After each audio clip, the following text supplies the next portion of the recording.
예도입니다. 존재의 숲의 물소리는 삶의 흐름을 느끼게 하죠. 그죠? 삶이 물처럼 흘러가야 되는데, 대한민국의 정치판을 보면은 뭔가 정체되어 있는 듯한, 정체되어 있는 게 아니라 후퇴하는 듯한 그런 느낌이죠. 그죠? 보수라고 하는 자들은 극우가 돼서 지금도 여전히 공산당과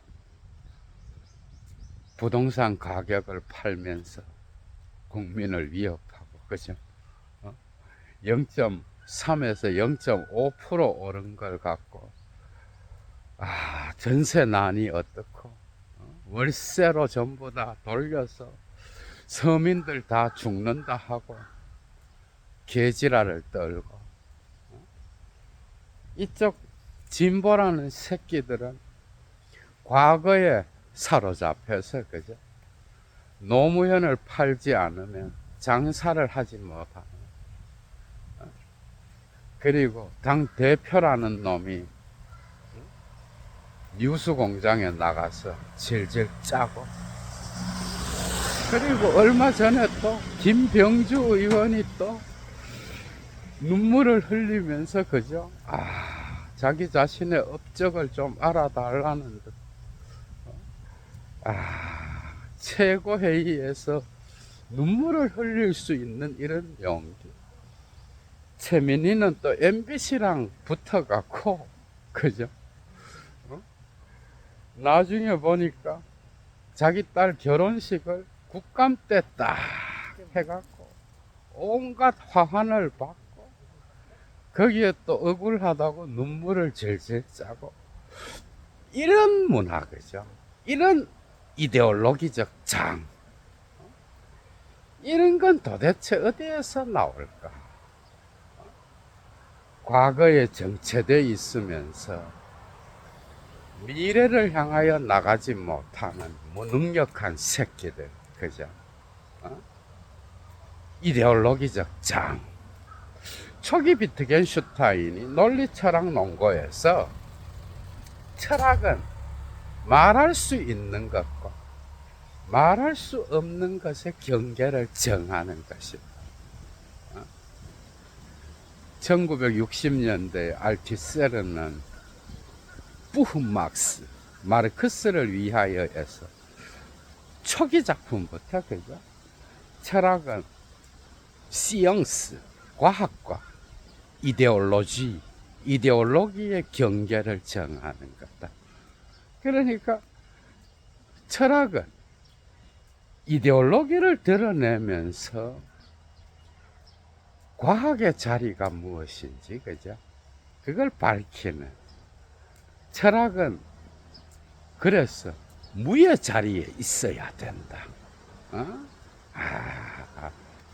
이데올로기적 장이 뭐야? 마르크스를 위하여에서부터 나타나는 형, 이데올로기적 장.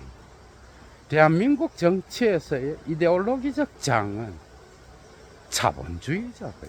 자본입니다, 여러분. 결국 노무현을 팔아서 장사질을 하고, 이놈들이 한 게 대한민국에 뭐가 있어? 김어준이는 얼마 전에 좀 쉬었다가 돌아와서 신세 한탄부터 했죠. 어떤 그들이 보이지 않는 세력이 자기를 죽이려고 한다. 작업을 하고 있는데 나는 다 알고 있다. 이런 얘기. 참. 이런 걸 또 대한민국의 영웅이라고 빨고 있고, 그죠? 프랑스 파리에는 왜 갔는지 모르지만은 그 철학의 국가에 가서 철학이나 배우고 올 것이지. 그러니까 김어준이가 말하는, 오랜만에 돌아와서, 그죠? 거기에서 자기 처남을 갖고 문재인 정부나 이재명 정부에서 어떤 차관의 자리에 앉는다라고 기사가 나왔었죠. 그죠? 그게 조중동에서 나왔던. 그런데 아니 일을 잘하면 김어준의 어떤 처남이 차관이 될 수 있죠. 이게 왜 문제가 돼? 그러니까 김어준에 대해서 비판을 할 때, 그죠? 김어준의 전체를 비판하고 김어준이가 하는 건 다 나쁜 거다. 이거 역시도 이데올로기인 거예요. 아니 자기 차관이 능력이 있으면, 그죠? 김어준의 처남이라도 정부의 차관의 자리에서 일을 할 수 있죠, 당연히. 이게 왜 문제가 돼? 그런데 문제는 뭐야? 이재명 대통령이 되자마자 문재인과 조국을 끌어들여서, 그죠? 지금 개혁 과제가 산더미 같은데 난을 일으켜서 장난질을 하려고 그랬죠. 그리고 그 촛불혁명의 정신을, 그죠? 이어받아서 문재인을 옹립하면서 한번 실패한 자가 이번에 내란을 통과하면서 자기 콘서트에서 주인공을 자기와 문재인을 세우는 듯한, 그죠? 이런 게 문제라는 거지. 뭐 자기 개인의 뭐 어떤 누가 어떻고 이런 거는 실력이 있으면 할 수 있죠. 김어준은 내란을 통과한다든지, 특히 조중동에 조선일보의 힘이 막강했을 때 그 이데올로기를 드러내고 파괴하는데 어느 정도 역할을 했습니다. 그가 했던 모든 것이 전부 다가 옳다는 아니지만 역할을 했죠. 인정을 해야죠. 그런 거는. 그러니까 이런 이데올로기적 장, 진보 쪽은 노무현을 팔지 않으면 장사를 못하는. 그러나 그 신화를 뜯어놓고 보면은 사실 국민과 국가를 위하여, 그죠? 뭐 모든 것을 다 잘했다라고 말할 수 없는 그런 신화죠, 그죠? 그런데 지금도 여전히 노무현을 팔면서 장사를 하는 거예요. 예? 노무현의 적통을 잇는 자는 문재인이다. 그리고 조국 같은 새끼다. 거의 과대망상이죠. 정신병 수준이에요. 그러니까 오랜만에 나타나서 어떤 보이지 않는 세력이 자기를 죽이려고 한다라는 거, 그죠?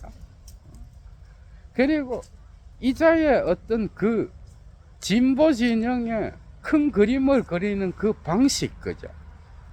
문재인 때부터 민주당의 어떤 의원들이 대통령을 지켜줘야 된다. 그리고 질질 짜고 감성팔이하고, 그죠? 그때부터. 그러니까 이런 문화가 나타난 게 그때부터인 거예요. 근데 그 개버릇을 못 버리고 정청래부터, 그죠? 김병주, 그리고 최민희,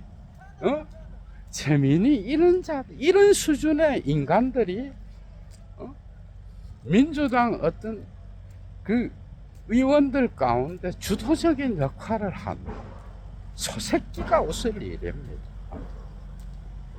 국힘은 구구가 돼서 이자들은 공산당과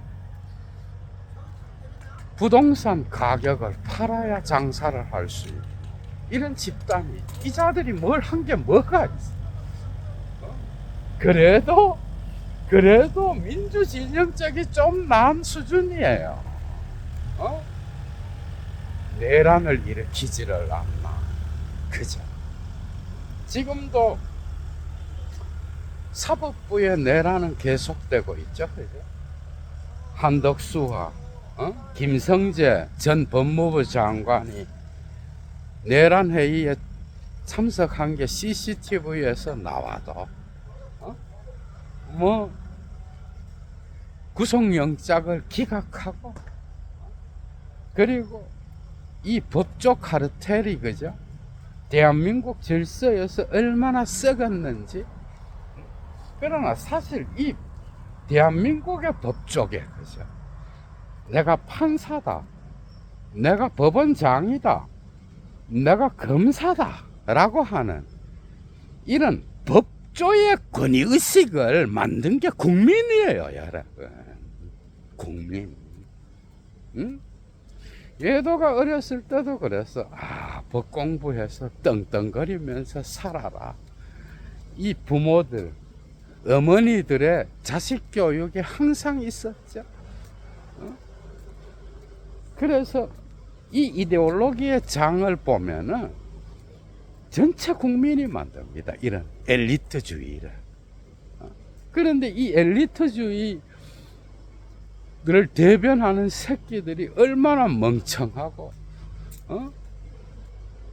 국민과의 공감을 못하고, 자기 세계에 빠져서, 자기의 이득이라고 한다면 무엇이든 할 수 있는 이런 짐승 새끼들이 엘리트인 거야.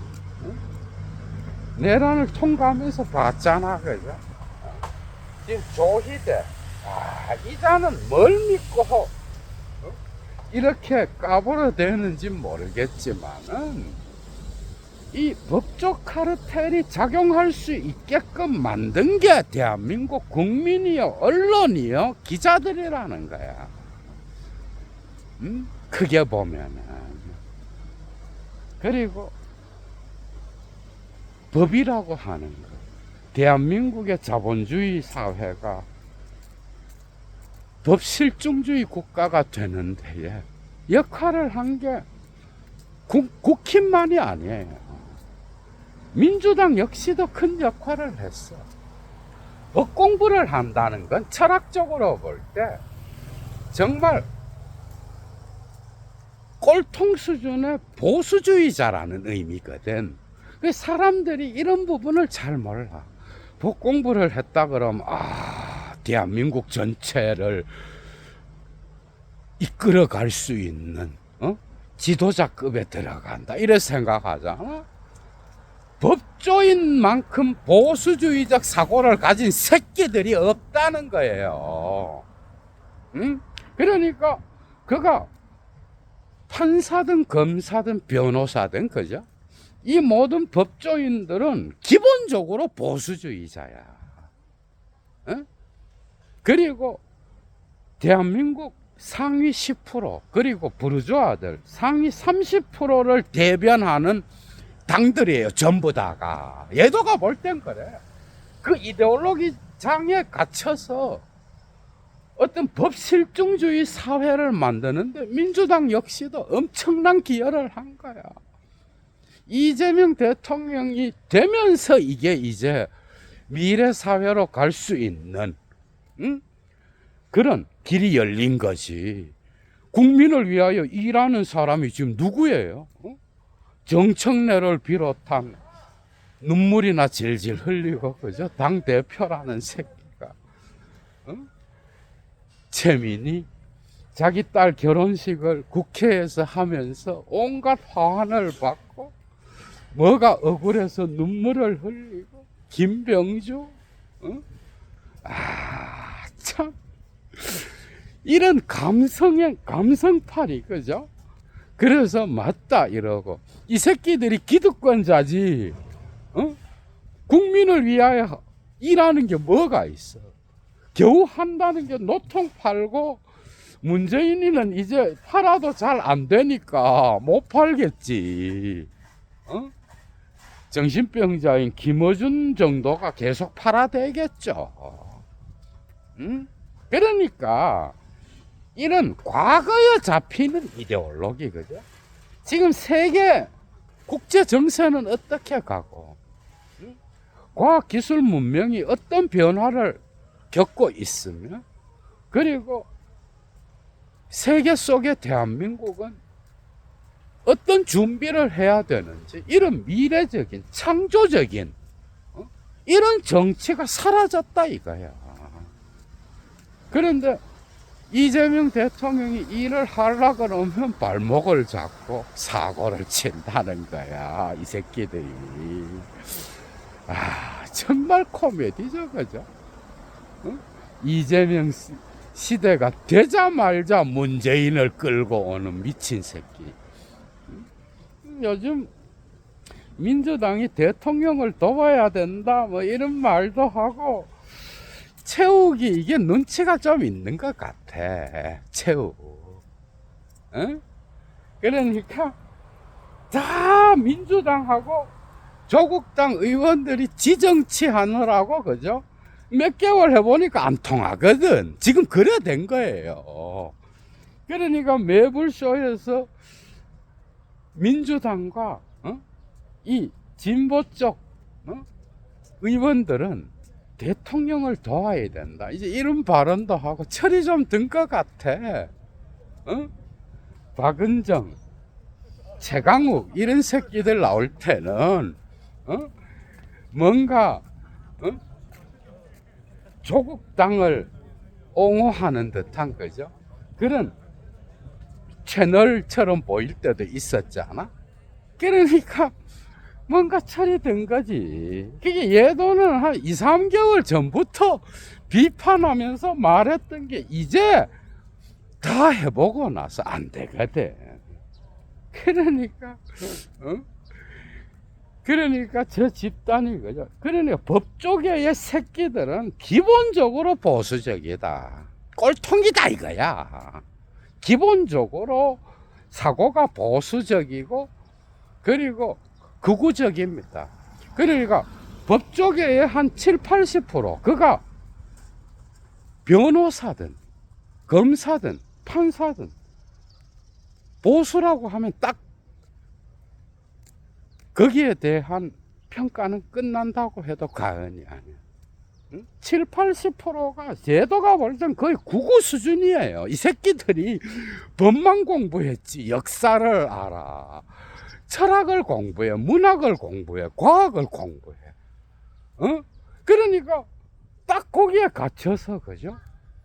딱 그 어떤 사건의 법조항을 적용하는 그 기술밖에 없는 거야. 그러니까 법원장들이 국감장에 나와서도 윤석열이가 내란이 아니라고 말하는 거예요. 내란이라고 말을 못합니다, 여러분. 구속영장은 족족 기각되고, 그죠? 그리고 이재명 대통령 재판을 재개할 수 있다, 이런 개소리를 하지를 않나. 딱 대한민국 이 수준입니다, 지금. 그러니까 미래로 대한민국을 끌고 가려는 게 이재명 대통령이고, 양쪽에서는 서로 자기들의 자본주의 파이 싸움 하느라고 정신이 없다는 거야. 자기 정치하고, 그죠?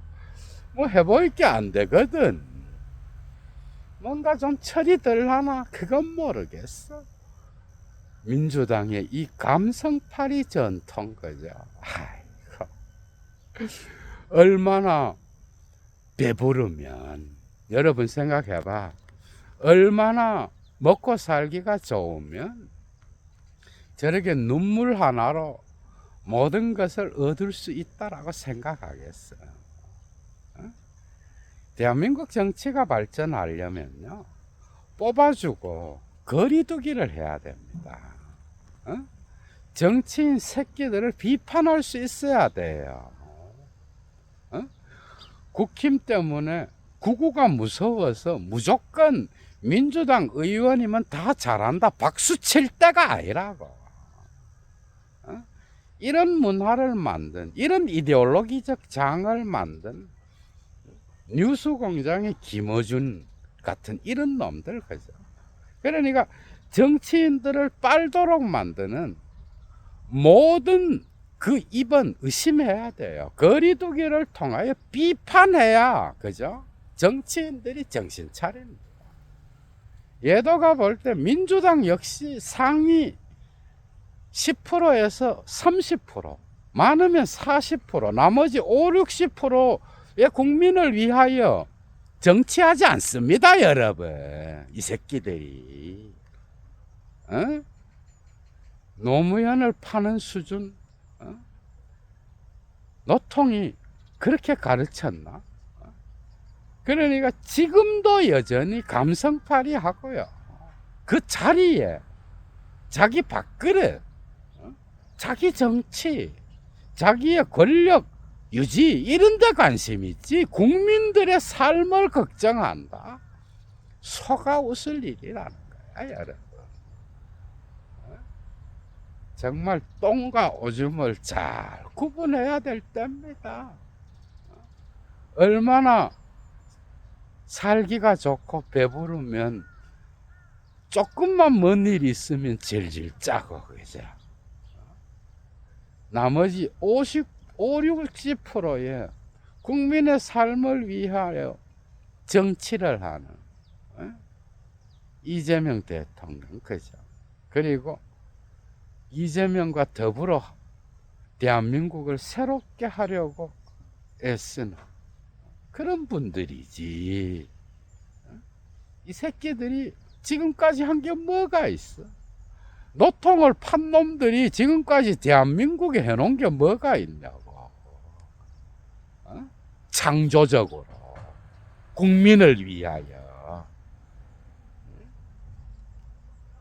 얘도 물러갑니다. 주스.